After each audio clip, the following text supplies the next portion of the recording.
Good afternoon. This is Dr. Bones, and today my guest is Mr. Susan Ben. I have Ben and Barry. Guys, welcome to the show. Hello. Hi there. You alright? Very good. How about yourself? Yeah, very good. Yeah. Okay. It's a bit rainy here in England, but other than that, it's okay. Yeah. Well, it's raining and cold here too. It's supposed to snow tonight. If that makes you feel any better. Not really. Yeah. So, very first thing, guys, Mr. Susan, was that just like, you know what, that sounds funny, let's go with it, or how'd you guys come up with that name? Basically, it's from, I don't know if you guys are aware of it, in Canada, there's a TV show called The Mighty Boosh, and it's a character from that TV show. Okay, I can't honestly say I have. Stole it, is what I'm saying. Patent pending, right? So. Plagiarism.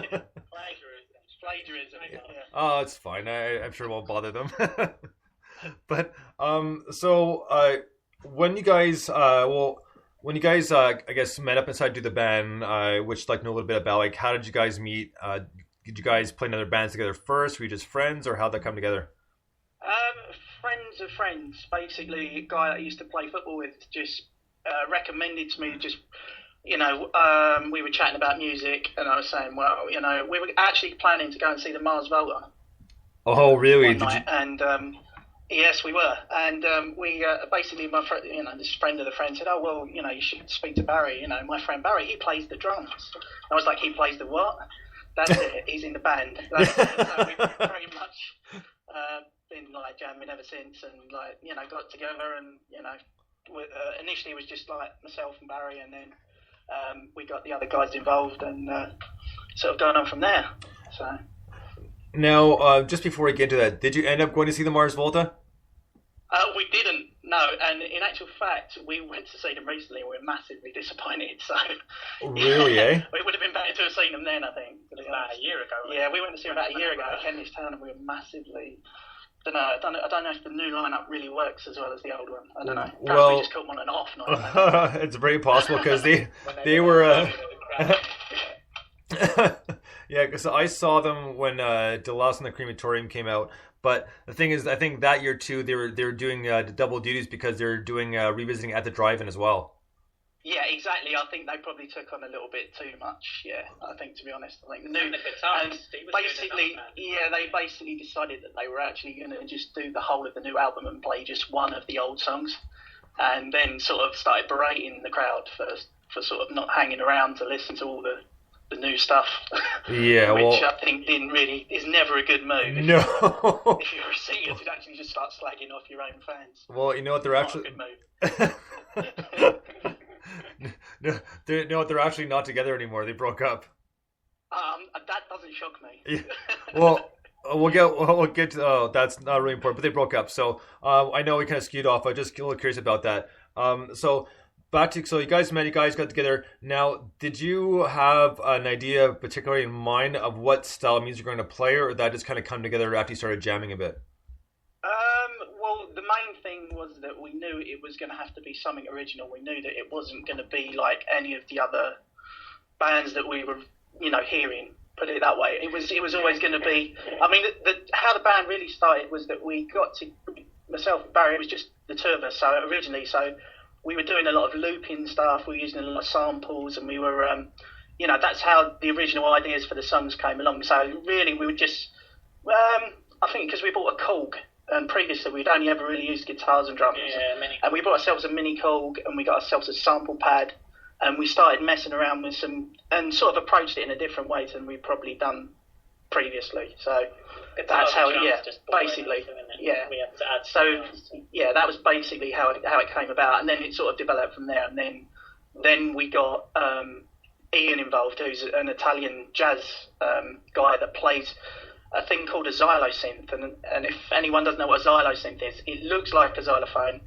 but it's basically, it can make any sound in the world. You can basically just hook a laptop up to it and just get it to play, a Moog or a Mellotron or any kind of crazy way out sound that you want. Wow. So yeah, that's how it all started to get out of hand after that. That's a pretty impressive piece of equipment. I didn't know that thing existed. Yeah, well, I mean, there are two things that he's got. He's got one thing that's called a mallet cap, which is similar, which is even bigger. But the Xylo synth is the thing that he's using at the moment, which is an incredible thing. I mean, he basically comes from a jazz background, and he plays a lot of jazz basically, and he just wanted to do something more experimental, something a bit different, and I suppose we fit the bill for that. So yeah, that's what's going on with that. And then we've got Christian, who's our punk bass player. So we've got all the different elements going on. Because I was going to say it's a very unique sound, because when I first started playing it, it's like it caught my interest right away because it was something different, and that's what I'm always on the hunt for, is looking for something different, and especially just the name titles. One we're going to get to in a few minutes. We're going to get to Birds with Hats. So excellent. But yeah, we debuted them here a few weeks ago on New Music Saturday, and got a lot of good response on it. Just because, like I said, it's a bit of a unique sound, and it's different in ways that sticks out. And like instrumentally, what you just explained to me, which I had no idea, which is actually very cool. I mean, all those little bits and pieces stick out because I'm the type of person like to sit down and give the song like a really, really good listen before I form an opinion on it. Yeah, I mean, we the things. I mean, we've got a lot of influences, I suppose, and I suppose a lot of the kind of things that I was sort of brought up listening to. A lot of, I don't know, from stuff as like prog stuff to sort of, I don't know, punk stuff to sort of post-punk stuff. All the different types of stuff. I don't know, I just like to have an album that I can listen to again and again and again and always hear something new. So we're always trying to add, not overload it, because if you overload it, then you can get a bit self-indulgent. But, so you're trying to find a happy medium, Well, try and keep the songs as short as possible, Well, that's right. And you're right with the overloading part of it, because, it can almost get confusing at some points. I mean, if you can manage it, I know in some cases it's worth it. Some cases it's too much work. Yeah, exactly. I mean, what you want to try and avoid is doing a prog epic where songs go on for 20 minutes and everyone does a solo. You really don't want to go down that road. Yeah, I know. For me, usually 6 minutes is about the limit, and then I've kind of lost interest after that. Exactly. No, most people do. And also you've got to bear in mind, when you go to play live, you want to entertain people as well. So if you can cram as much into the few minutes that you've got for each tune, then it excites people more. Let's put it that way. Now, do you find when you guys do live shows that you tend to experiment just a little bit more and get a little bit more creative, because you get the freedom to, because you're not in the studio and you don't have to put out you don't have to play it exactly how it is? No, not really. I think I don't know. There are definitely differences, because there are certain things that you can't do live, or you can and can't do live. That probably it certainly is going to be different, but. And if we're not exactly going to go on a long jam or anything like that. We tend to, keep it as it is, but with, a few little surprises here and there, I expect. Right on. Now, are you guys currently working on any new music, or are you just promoting the stuff you have now? Well, basically, we've got a new EP coming out. Hopefully, within the next sort of month or so. We're just waiting on the artwork for that now. So basically, there are 3 of the songs from the EP that people can actually go to Bandcamp and download. But basically, yeah, we'll have this new EP within the next couple of months, and then the plan is, like, hopefully within sort of the next 6 months or so to complete an LP, to use an old term that no one does anymore. Oh yeah. Vintage. Well, you know, it's kind of. We should make a record anyway.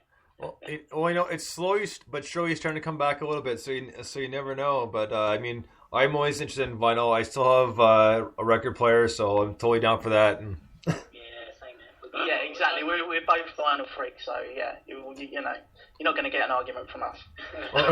Well, right on. And just as vinyl lovers, you know, no matter what anybody says, you know, a CD is so much cooler than a record. There's so much more you pick up on a record than you do on a CD. I mean, it's a completely different experience, especially with the headphones plugged in. It's completely different. Yeah, exactly. And you know, and there's the artwork and the whole thing. You're holding something. You've got something.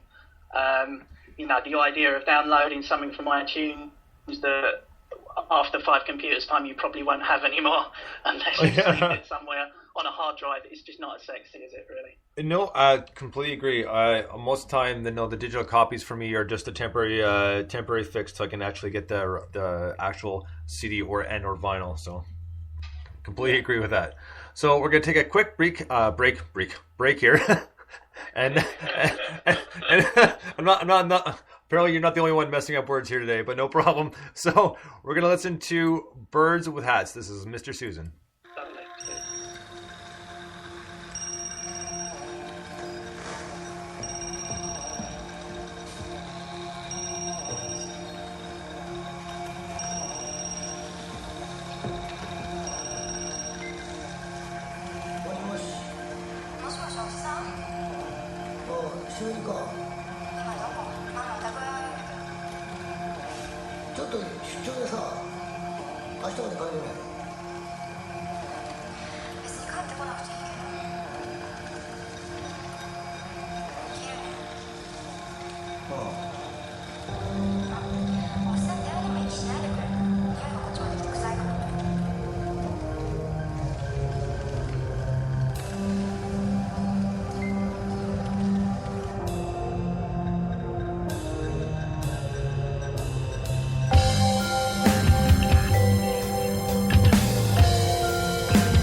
Mr. Susan, Birds with Hats. All right, guys. I gotta ask about this.